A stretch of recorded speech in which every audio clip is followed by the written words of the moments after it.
Hello everyone, and welcome to another episode of the Italian Vegan. Hope you're all okay. First of all, let's the usual check.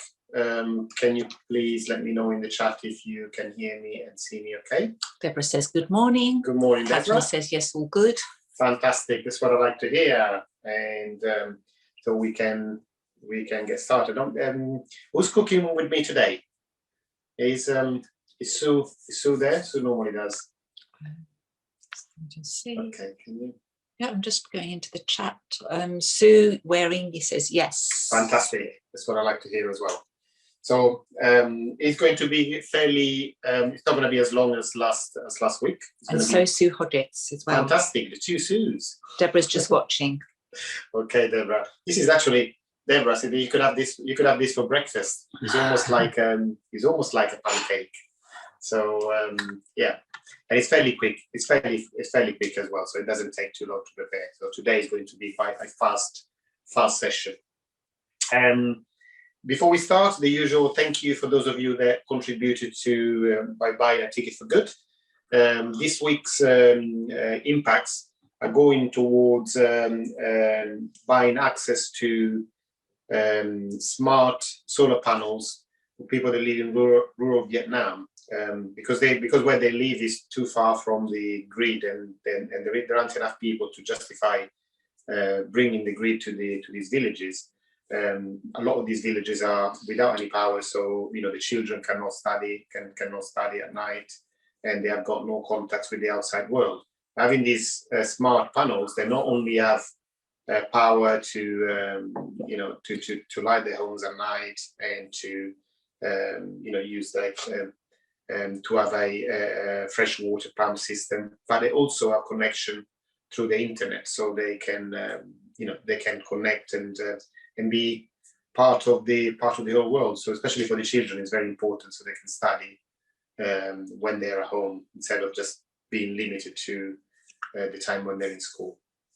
Okay, so thank you very much. We've given in 300 days of access to a solar panel to one person in this village, and so yeah, thank you, and thank you from them as well. So we made somebody smile for a year as well. Okay, let's talk about what we're doing today. First of all, before I even go through all the ingredients, this is for the people that are cooking along with me. I did say to do a little preparation, which was to put some chia seeds with about 3 times the amount of water in a bowl and just let it sit there. You see what happens? I mean, these are the chia seeds. They're very, very dry, as you can see. Once you add liquid to the chia seeds, it turns into a sort of gel. So we're going to use this instead of egg, basically to fry aubergines. Okay. So if you haven't done it yet for any reason, you can do it now. Okay, it's better if it sits there for an hour and a half, 2 hours. But if the gel starts appearing straight away after a few minutes. So if you do it now, it'll still be good enough. So you put like one measure of chia seeds and about 3 measures of water. Okay, and in a bowl, and you leave it there. We're going to use it in a minute. Sue Waring says she has a bowl of gloop. Gloop. GLOOP. I've gone. Yes, pretty much. I don't know if gloop. If you mean that it's just like gluey, because it is. But if it's a product, I've never heard of it. I don't know what gloop is. Okay. So would you care to explain, Sue? No. Okay. So that's number 1. So we need the chia seeds. Yes, it's gone like plu. Oh, fantastic! Yeah, that's what it meant. That's what it's meant to do. So fine. You're doing fine. She's saying glue. She put glue by. Yeah. Okay. How much of the chia seeds are you using? Catherine wants to know. About half of this little cup I've used. So it's not very much, but really it's kind of like a handful. a handful of chia seeds. So I use half of this cup, and I use about 1.5 cups of water. Of our Thomas the Tank Cup. Yeah, Thomas the Tank Cup. As you can see, this is actually one of the few things that has lasted the time. And I remember reading Francesco's stories, Thomas the Tank story. I don't think I managed to get through one of them without falling asleep. It's so boring. It's one of the most boring children's stories that you can possibly imagine, but he used to love them because he used to have all his, all his Thomas the Tank train set, and he was very, very protective of it. So nobody could touch it. It's only if he decided that you could have one train, which normally was the ugliest, that was the one that you could play with. But also, it was very, very limited to where you could go, because that was his track, and that was his track, and that's his station. So it was quite funny. Sue Waring says they were her daughters too. So. I know, it's so boring. But anyway, so we will need, depending on how many of these you want to do, if you're only making a few, one aubergine will be enough. If you're cooking for a few people, then you need a couple. So we will slice it in a minute.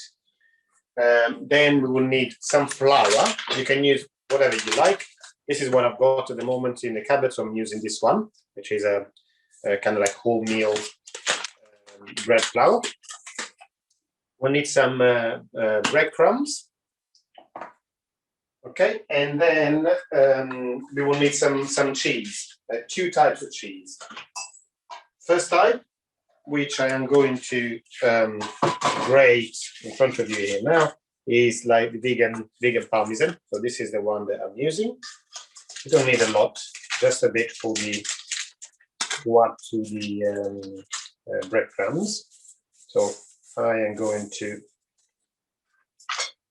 grate some and make it, just grate it small as well. Okay, so you don't want big chunks of it.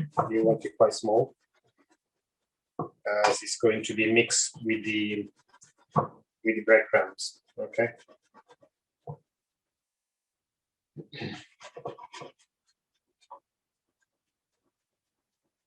So we're doing all the preparations first, and then we get slicing the aubergines. I don't like keeping them sliced too long because they oxidize quite quickly. So we'll do that last.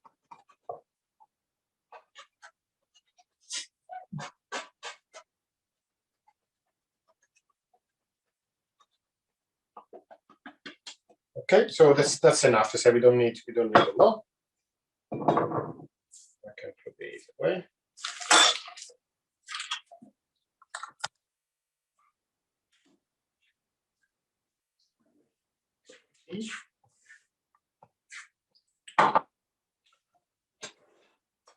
So we can do this straight away. Actually, I can do it in here. So we got the cheese.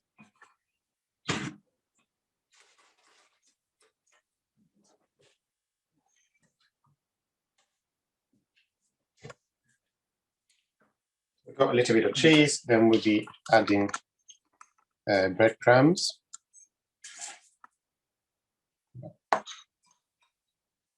Mix it well. And add a pinch of salt.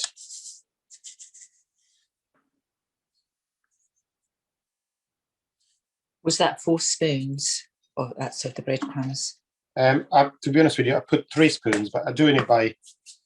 I'm not being too precise about this. Just it looks right right now. So I just grated a little bit of cheese, breadcrumbs, and it's fine. You can just do it with breadcrumbs as well. It doesn't. Cheese adds a little bit more taste. That's all. Okay, so that is one type. Move everything out of the way.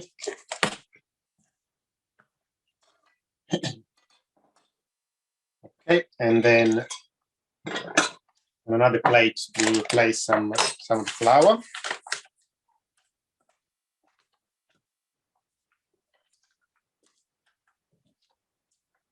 Like this. Okay. I need this for the aubergines. And the other ingredients, apart from the oil that we'll need for frying, the other ingredients is the cheese. So you can use the easiest way to make it, just using some sliced cheese like this. Or I quite like this, the cheese texture. So I'm going to try doing one with this, with the sliced cheese, and one with this. Obviously, this is a block, so I'm going to have to try and slice it in one piece, because if you cut it like this, then possibly it would just fall out when you're turning the aubergines. So I'm going to have to try and cut a couple of slices. Oh, that's too thin. Let's do a slightly thicker one.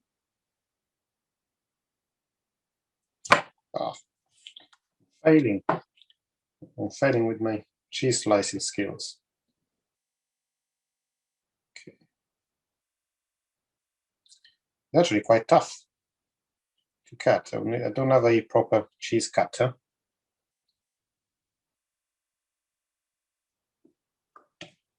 I will do.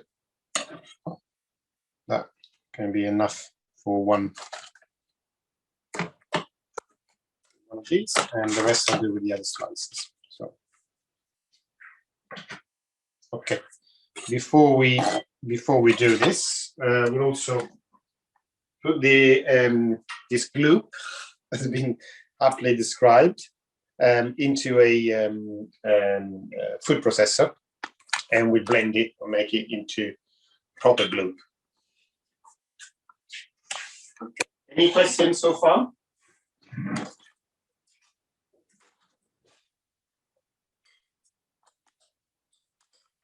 No? No. Okay, good.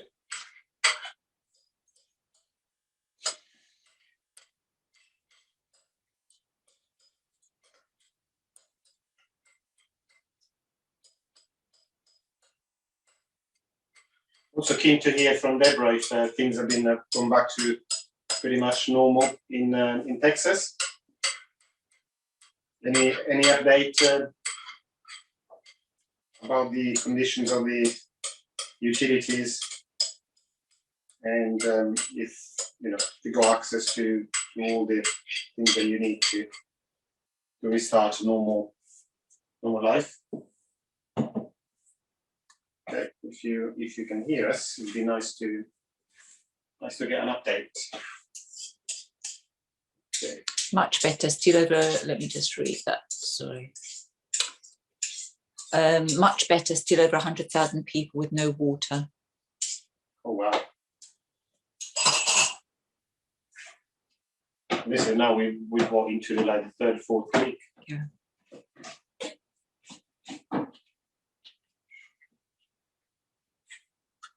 Okay.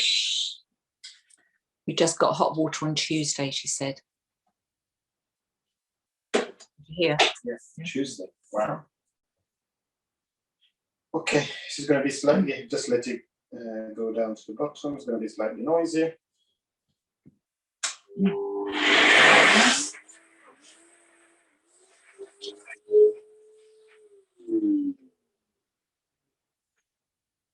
Oh.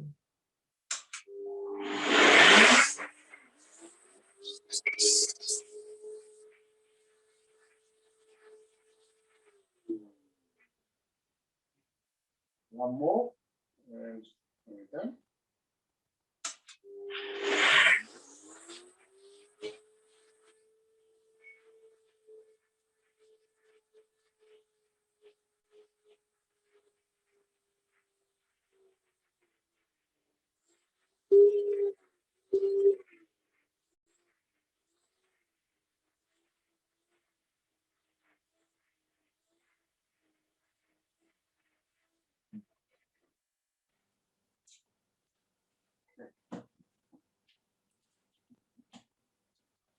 Yeah, there's some conversations going on here in the background. I didn't hear this, but Catherine says that on the news. They were saying that people in Texas didn't have to wear their masks anymore. Don't understand why. And the temperature apparently is beautiful now in Texas. Deborah, no mask because we have a stupid, oh God, a stupid governor. Okay, well, that says it all, doesn't it? Some silly people decide some silly rules. That is the thing. It's just like there's no decides for everybody. Yeah, there's no consistency either, is there? So because the problem is until we all agree on a common strategy, this would carry on going. I was hearing in today in the news that there is no political will to vaccinate the bottom third of the world. So all the people that can't afford it in a lot of Africa and Asia will not be vaccinated. That means that this virus is going to stay for years and years and years to come. And so I think what possibly was going to happen is that we'll be forced to have a vaccine every year. Every year, yeah, exactly.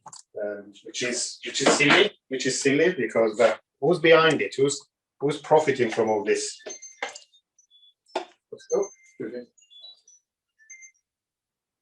Yes. Who's that? I don't know. Okay, so let's put all this nice. The government is profiting, says Maria. Maybe not so much the government, more like the pharmaceutical companies. They're charging, $20, $30 per shot. There's going to be so many more mutations, and I think things are going to get out of hand and become quite dangerous for us. We've had I'm having mine today actually. And whether or not we can go to those, well, we won't be able to go to those countries, will we? No. Everybody's going to avoid them, and you're going to take a chance if you go, Yeah. And then you know what's going to happen because it's now we're all interconnected, and we're not going to bring you back into this country. So when people think relaxing, I think, oh, it's great, we all got the vaccination. And something else is going to come along.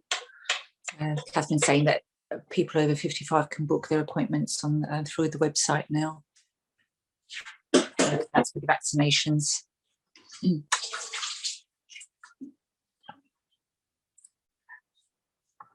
Deborah says Texas has the second highest death rate in the US. There are only 43 intensive care beds. 43 in all of the northeast Texas. Wow. There are not only no masks, but there are no COVID restrictions. Oh my God. And you think that that's a warning sign if it's the second highest, did you say death rate? Sorry, just to read that again. Yes. I think that would be a warning sign for them to take some different action.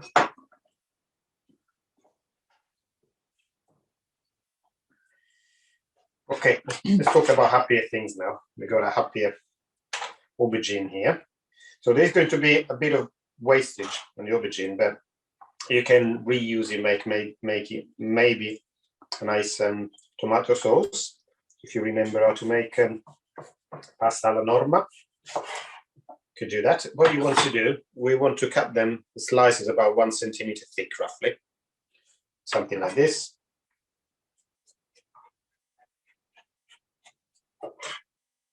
Okay. How hungry are you, Catherine? Hungry. Hungry. So I'm going to make a few, not too many. I love aubergines. They're so lovely. It's one of those vegetables. They're really, really rich. I almost feel it's great taste, but also it's what I like about certain foods is the texture, and it's one of those things that really never disappoints. Okay. Maria says they're one of hers too. She likes them too. Let's do some. I need another piece. And so does Deborah. 1, 2, 3. Very popular choice. Okay, so our aubergines here. First of all, we pass them onto the flour. Very busy corner, this. Yep. Then we pass them on to the gloop.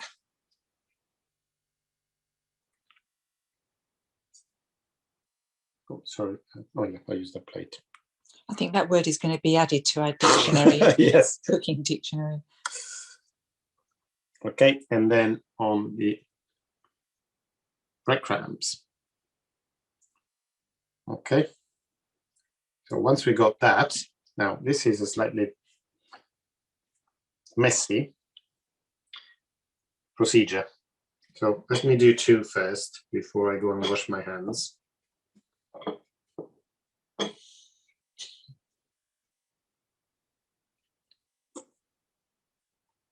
This is basically all these chia seeds and water are being used instead of eggs. So they pretty much have a similar, maybe a little bit thicker than eggs would be, but the same function. Okay, so we got this here ready. Now I am going to add cheese. And I will shape it. Did you, Sue Waring's asking if you added anything to the seeds? To the seed? No, just water. Just water. Did you add salt or you didn't need to? No, just water. I add salt in the breadcrumbs, and not on the seeds.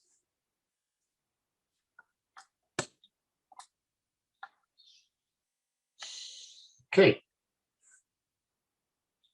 It's like a burger. It is pretty much like a burger. And once we finish cooking this, which I'm going to prepare a few, and then we start frying them. You can either eat it as it is, or you can have it in a couple of slices of bread, kind of like a little slightly toasted bread, actually eating it pretty much like a burger. So let me do another one.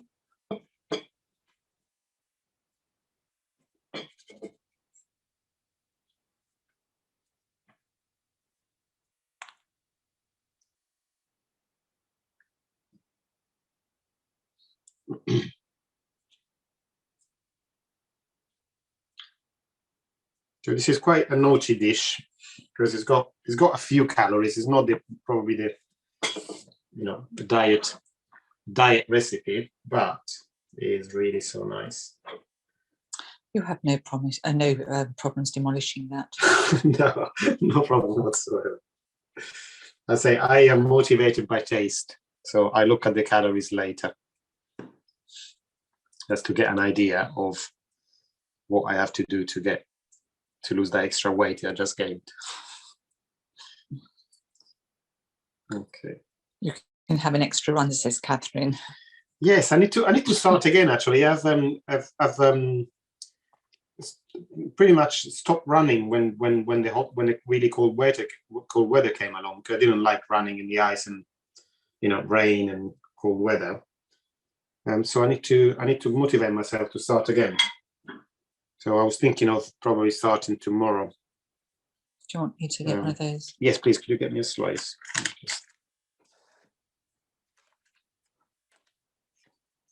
So I'm just trying to hold the camera at the same time. And a couple actually.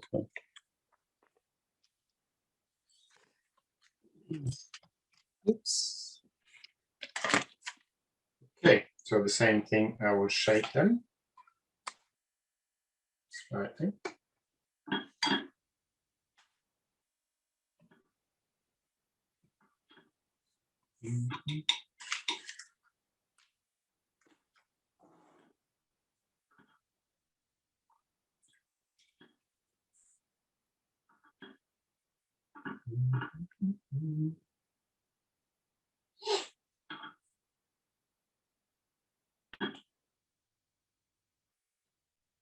Okay,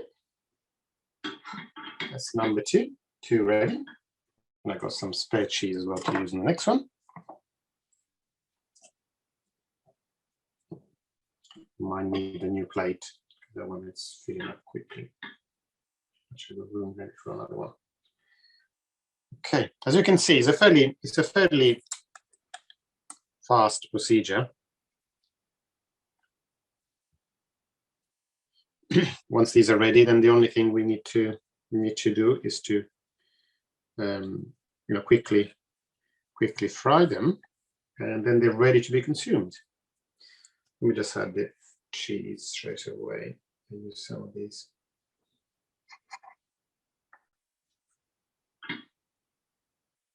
Okay.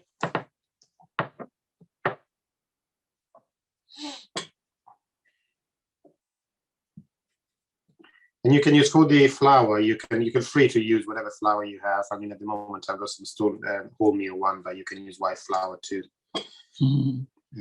Dora says she likes the pattern in your dish. It's very pretty. Thank you.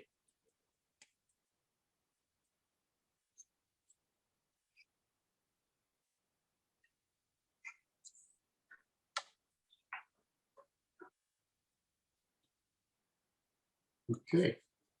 Oops.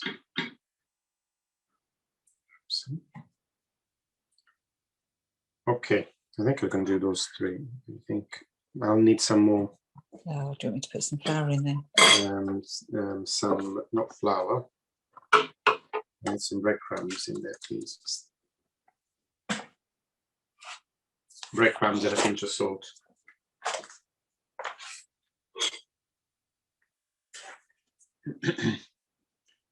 It doesn't matter. I think you can do without the cheese for the last couple. It's fine. It's enough. Thank you. A bit more salt in there. Sorry? Oh, thank you. Let's add a pinch.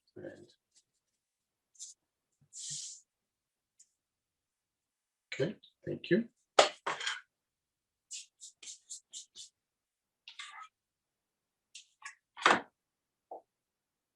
My hands are becoming Glute. kind of like glutes as well. Exactly. Gluty. Exactly. So I think I need to have a quick wash. Okay.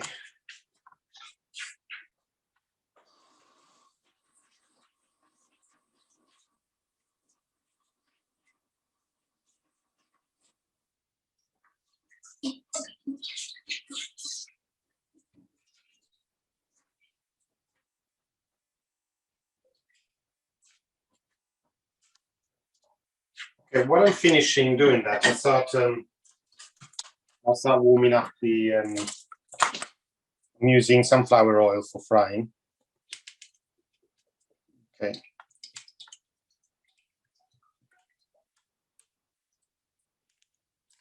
Okay.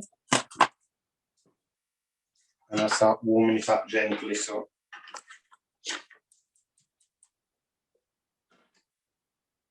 We're gonna have to start from scratch when we're ready. Okay, so I need to add a little bit of cheese to this.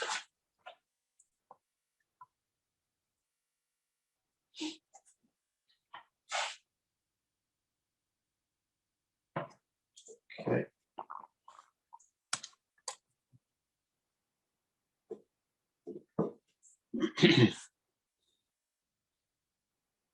And I always remember what my grandmother used to say is that whenever you're frying, to never fry too many things at once, because it changes the temperature in the oil, and then things don't come out as nice. So only do a cup. I'll do one of these at a time. But whenever you're frying, just to keep the amounts of food in the frying pan to a minimum.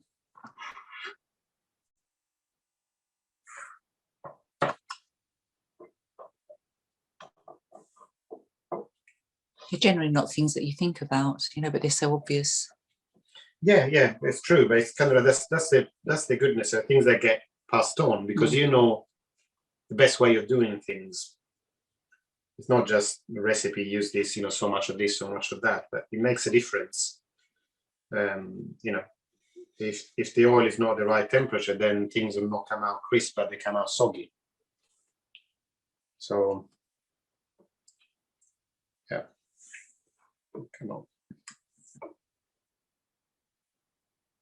I think it's a very good description of this thing, gloop. It is. It's a lovely word. Sounds really good. I often eat, by the way, the chia seeds. I often have them for breakfast. I mix them with milk. I use almond milk, but you can mix them with any milk that you have, and they create like something like this. It becomes sort of like a yogurt, texture of a yogurt, or even thicker than a yogurt. And you can mix it with whatever you like, either honey or fruit or whatever you enjoy for breakfast. It's really nice. It's very simple, healthy. Chia seeds are very good for you, and and tasty as well. The only thing is that maybe you need to do them a little bit before your breakfast because it takes a little while for them to get that consistency. So prepare them like an hour before. Yeah, Deborah says very accurate description. I'm assuming you mean the gloop. It is, yes. Yeah. Very good description. Quite a cute word, isn't it? Yeah. Yes, she is referring to that, yeah. Sorry, the conversation moved on, so I just wanted to make sure. Okay.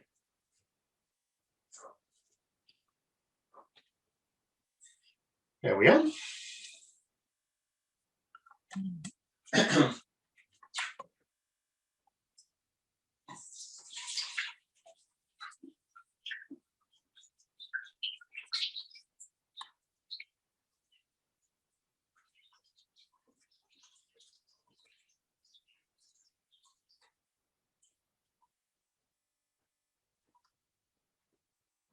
Okay, the other things we have to get ready before we start frying. We need a plate with absorbent paper on it to absorb, the excess oil. A couple of sheets of absorbent kitchen paper to absorb the oil. Okay, and then the other thing that we use is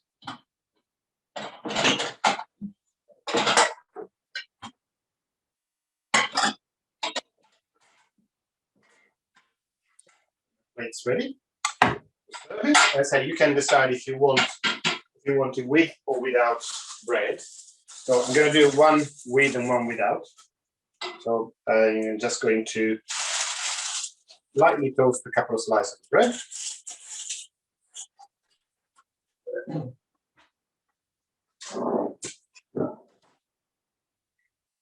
So that's another cashew will have it without bread. So this is for me, and this is for cashew. It won't stay empty. But, so. How hot should the oil be? Sue Bearing's asking. Fairly hot, kind of like if you put something in it, you've got to start sizzling straight away. So we need hot temperature. Okay. And if you don't want to get your hands all gloopy again, you need something to grab these things. So I just wait for the oil to get to temperature. And while I'm doing that, I'll toast my bread.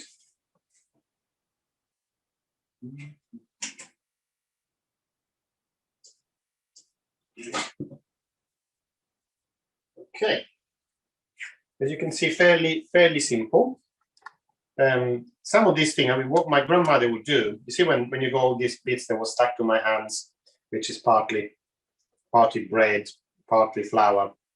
My grandmother would then, when she's finished frying all this, she will get all this and pat it and put it in and fry it as well to make a sort of like a pancake, because it's got a lot of the taste already. It's got the chia seeds, it's got the Parmesan, salt, and wouldn't waste anything.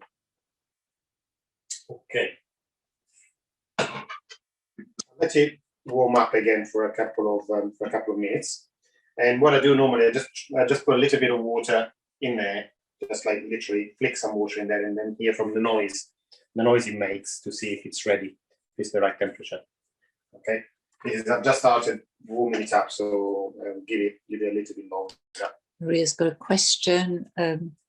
Yeah, Maria says if she wants to make this for dinner, can she prepare it and then put it in the fridge for a couple of hours? Yeah, sure. I'm sure you can, Maria. Sure you can. Because that's, again, this is one of the things that, my grandmother used to do whenever she cooked anything. She did that about 5 times the amount that we could possibly eat, and then store it for later. So she wouldn't need to prepare it all again. It would be ready in a Tupperware container or something. Then just get it out of the freezer and put it straight in the pan, frying. She had a massive freezer as well, didn't she? One of those chest freezers. Yeah, one of those chest freezers, and kind of like you could find anything in there from, fish, pheasants, all sorts of different birds and fish that my uncle used to hunt and fish. And then anything that,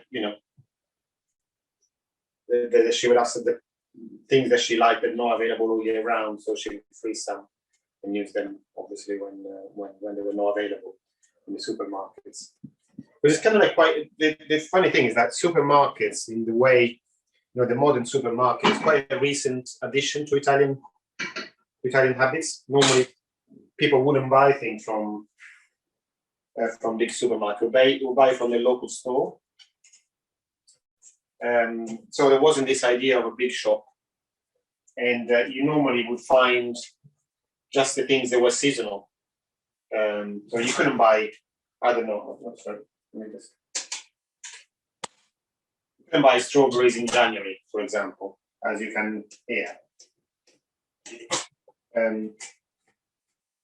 So if you wanted to have something out of season, normally you would have to find a way of keeping it. So that's why all the conserves were developed, that tomatoes, to make a tomato passata or plum tomatoes and conserve them. And the same with fruit, jams and preserves and things that were like frozen or put under alcohol, for example, or in we had a lot of raspberries, for example. And my grandmother used to put them in a bottle, big bottle like this, like with a wide neck, and just cover them in sugar.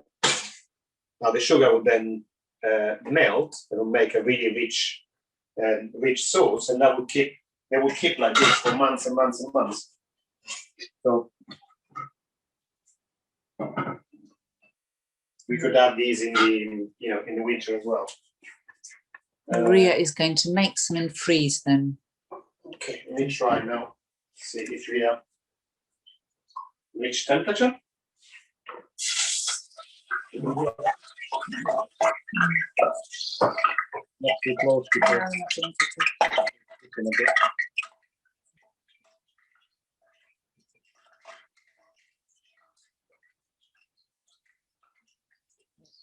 okay, I'm going to put 2 in.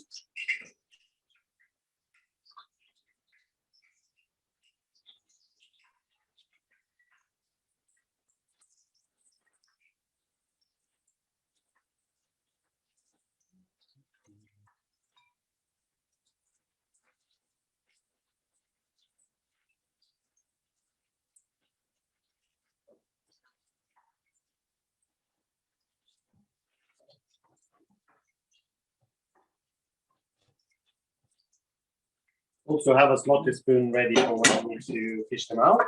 So you can leave all the oil behind.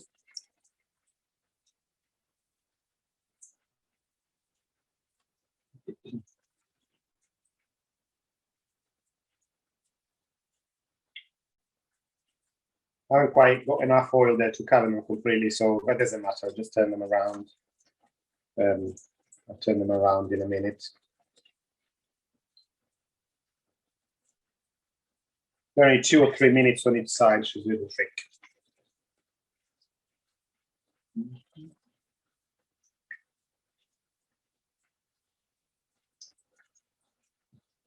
Toilet.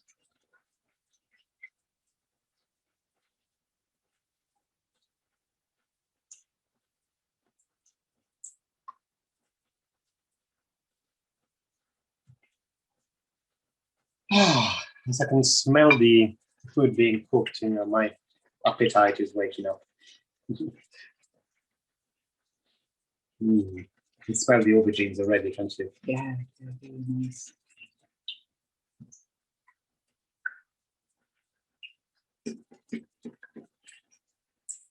Just so amazing how you can just do different things with the vegetables, and also such a lot of variety. Also, I like the fact as well, they're kind of like it can be glamorous dishes as well, made with vegetables like this one. I mean, they're quite simple, and so we didn't take about 10-15 minutes to prepare. But it's quite, yeah, it's quite Moorish and impressive.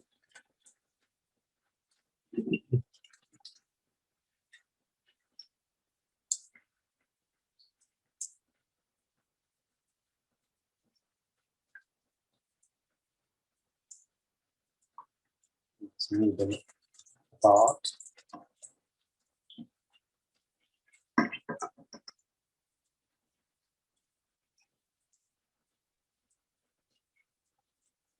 How are you getting on, Sue and Sue? Are you at the same stage? Or are you, I don't know how you call this. This is Melanzane and Carrozza is the proper name. I would say like an aubergine burger almost. Are they in the? Are they cooking as well, or are you a little bit behind? Let me know. Okay, it's been a couple of minutes, so I will now. I think they're busy cooking.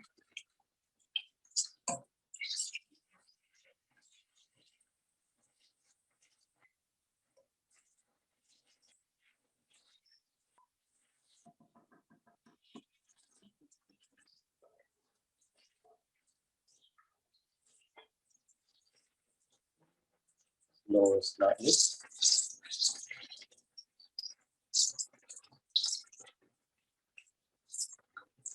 I can't wait to pack in. Brings fond memories, isn't it, for you? Yeah. Just turned first two as well, so they're keeping up. Well done, well done. So we can taste it at the same time.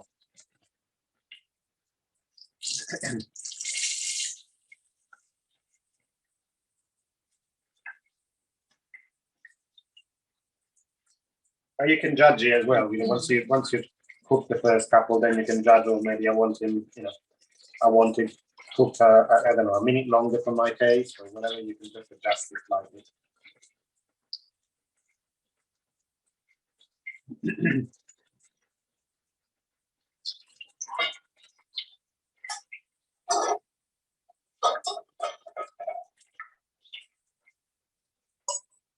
Also touch and see what they're crunchy. They're crunchy as well on the side that you fried already. These ones are lovely. And the 30 seconds, and we'll be taking them out.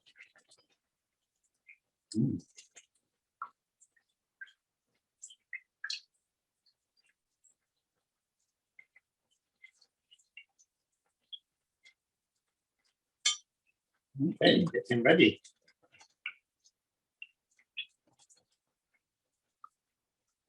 I'm timing it at the moment. The first two I timed about 4 minutes. Okay, so we're gonna give a taste and taste them and see if it's okay or they need to stay.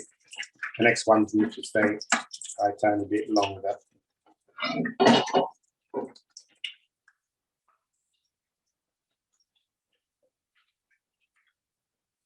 Okay. This one. They look very crunchy. They do look very crunchy, don't they?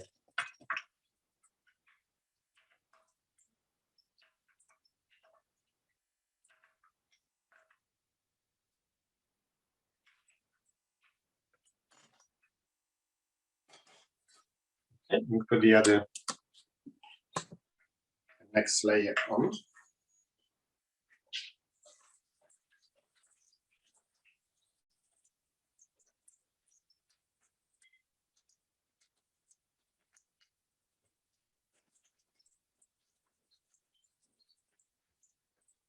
Okay, keep an eye on the timing as well. And what I will do, as Katerina doesn't want any bread,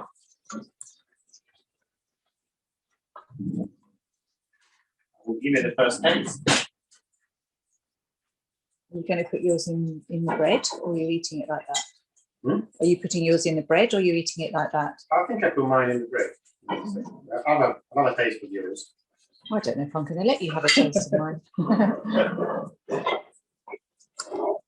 Okay, now if you want, you can add a little bit of salt. Top, completely up to you. Would you like them? Yeah, just no, I'm into fine. salt or not? I'm fine. Okay. Oh, they're nice and hot. Be careful with these because they just come out of the fryer. So as you can see, they're very, very hot. Okay. Shall I?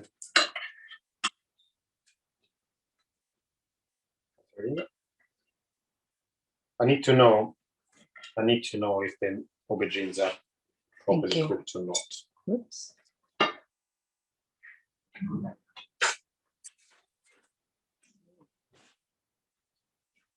They are.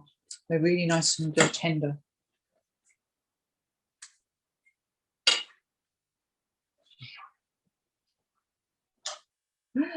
Very, very nice. Mm. I don't know if I want to put them in the bread now. Too nice.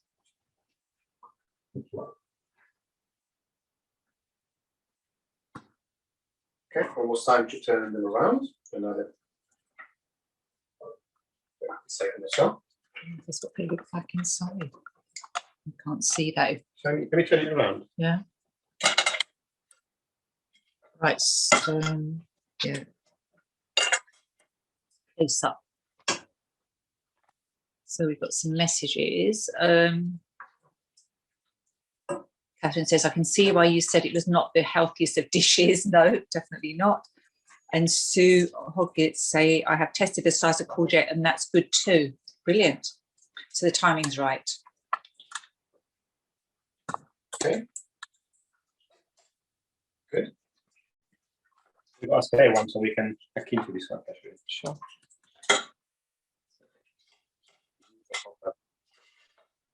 Of the tasting. We'll add it. It does need a bit, doesn't A it? little bit of salt. Yeah.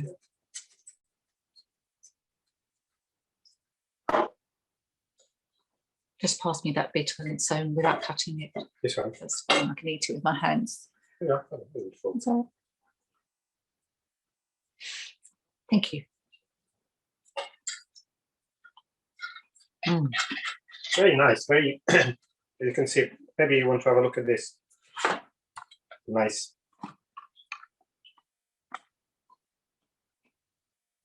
You can see nice. The cheese is nicely melted.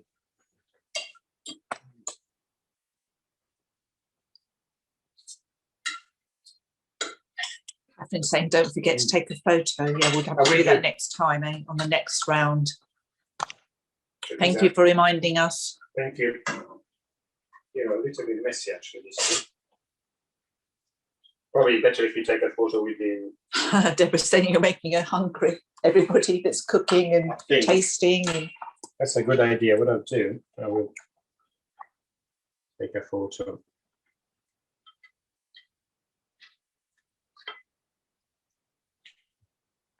Yeah, what do you think? Yeah. Now, where you might have to take the picture yourself on my hand. Okay. What did you put?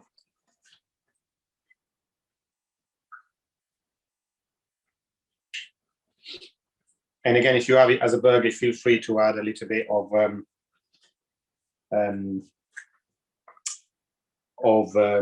balsamic vinegar glaze.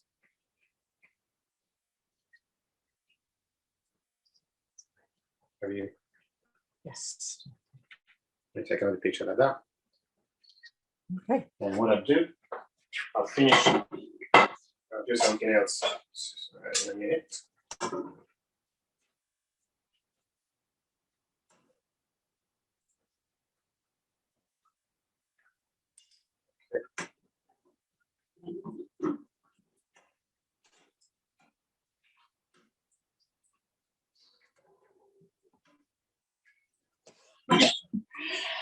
Okay. Yeah, the two are ready to come out.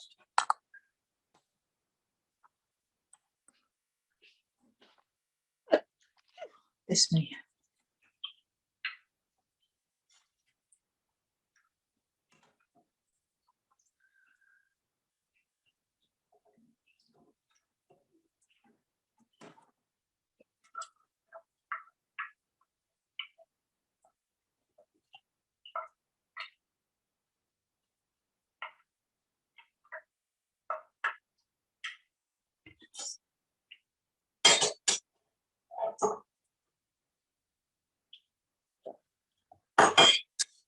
And the last one, where is it? Behind you. Behind you. It's behind you.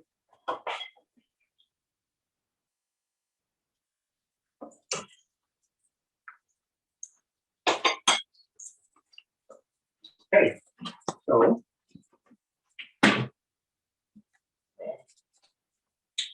what's the other? This is for my.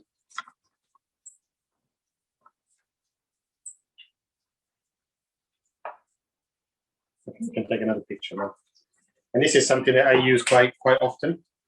It's something that a friend of mine sent me from Italy. It's a balsamic vinegar glaze, and there are many different flavors. This one is ginger.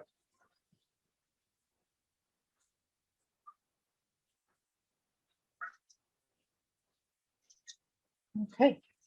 Okay, so would you like to have a taste, Katerina? No, I'll let you. It's going to be quite a challenge putting my mouth around that. Not a challenge at all. You just need to give it a little bit of a, squeeze, and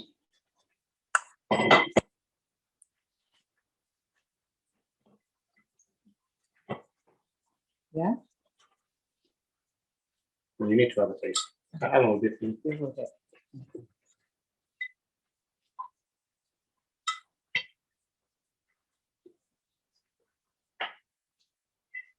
I say feel free to experiment as well.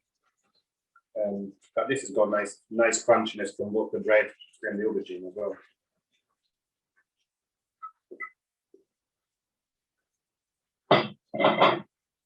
Okay, would you like another one?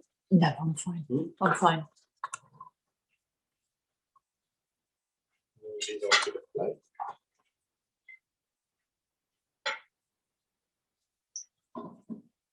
Luca loves the fried things. Not you don't eat them that often, but you've got fond memories of your is it the Christmases that you used to spend, and your gran used to make a lot of it's very fried often, stuff.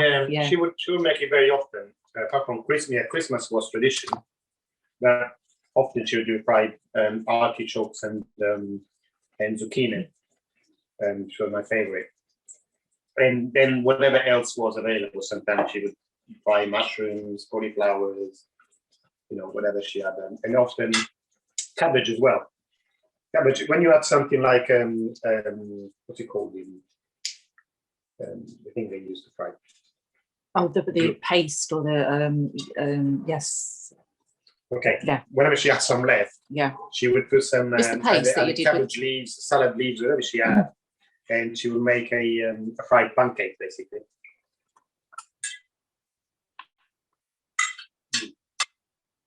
And I have grown up, loving fried food, because although you think, yes, it's not the healthiest of options, it's so tasty. And so the things that were inside the fried stuff were so healthy anyway. So what she made was always very delicate as well. It wasn't sort of like heavy, was it? Yeah, sort of like heavy batter. It sort of just delicately. There's only a certain amount of batter put on it. It wasn't sort of like lots of it. So it was really nice in the middle and soft and tasty, and yeah. And very crunchy as well. Like she will make, depending on what butter you use, it can come out as sometimes a soft butter or nice and crunchy. She just used to use flour for butter, so the vegetables were always very, very crunchy. And she didn't use things as like vegetable oil or something. Like olive oil we use for everything, even if it's not the best for frying. She used to use olive oil for frying too.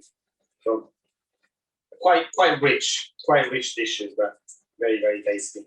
Her cooking was so good that your friends used to come for lunch because they wanted to have a dish that she'd made. Very true. Well, she was always very popular with my friends.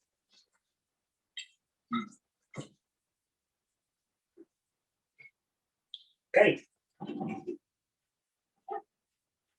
This is the last of the aubergines. Can finish off now.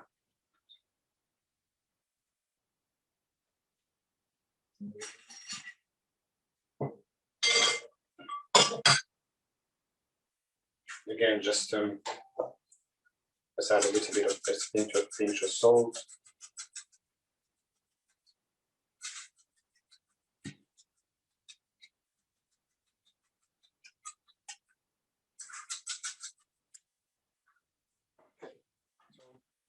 I'm to give a slight tuck into these new ones to see if there's any difference. I actually use 2 different types of cheese. So you can see this is the sheese, right? It's slightly whiter.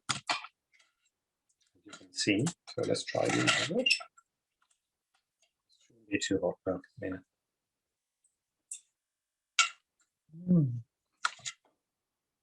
I prefer this one.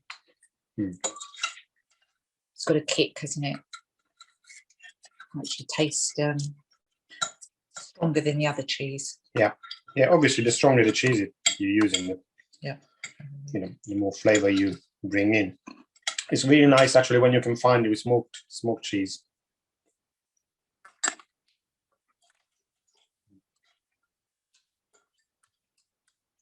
I would say another. No, I'm fine, thank you. Katrina's being very good. I am. She's resisting. I don't know for how long, but at the moment she's resisting.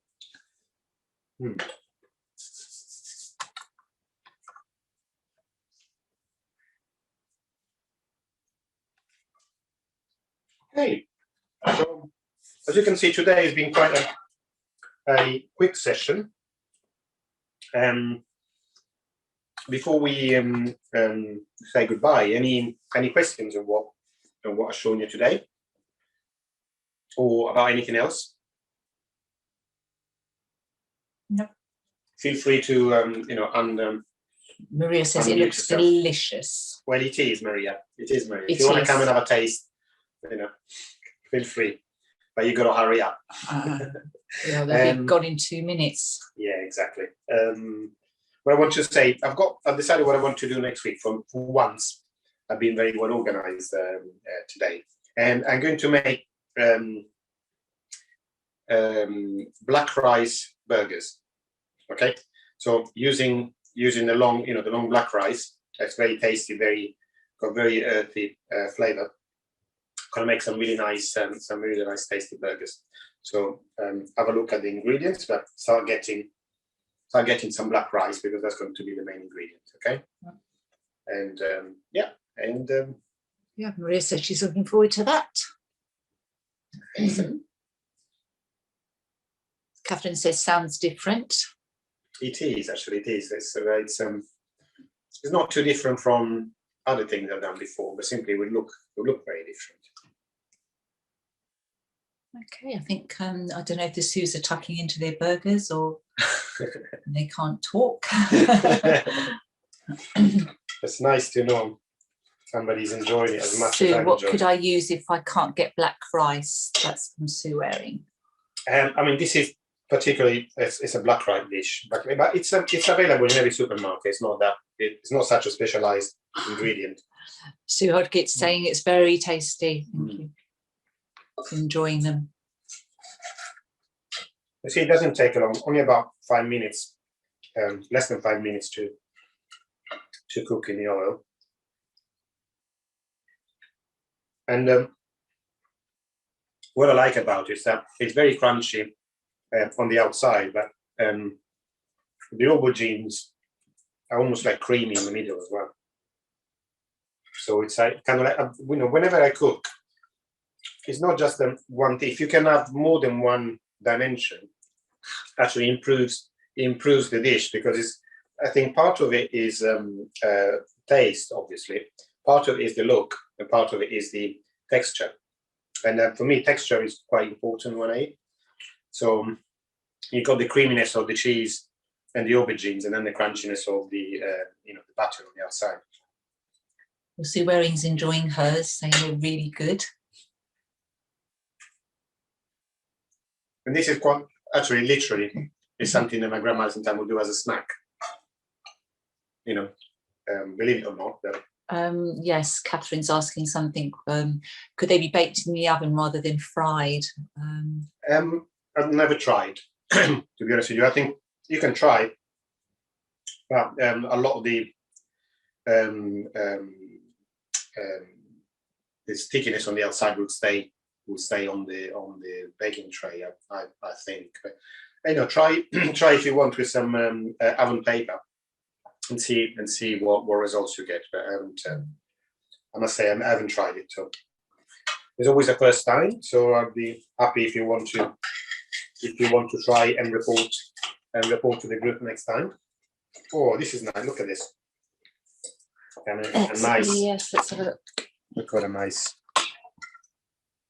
It's really nice. I need my phone now. I need to take a picture. This is exactly the kind of texture that we want. We're talking about.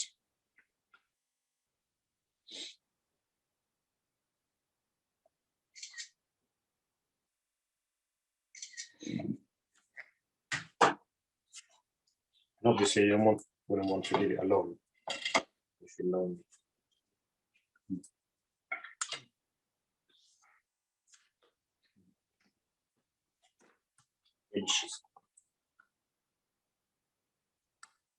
Okay, so if you have any, this is the time if you have any last questions. Otherwise, I would say goodbye, goodbye, and see you next week. Brian, thanks from Catherine. Maria says thank you. Hi, Lou. Bye. Who's that? Is that Carol? Oh.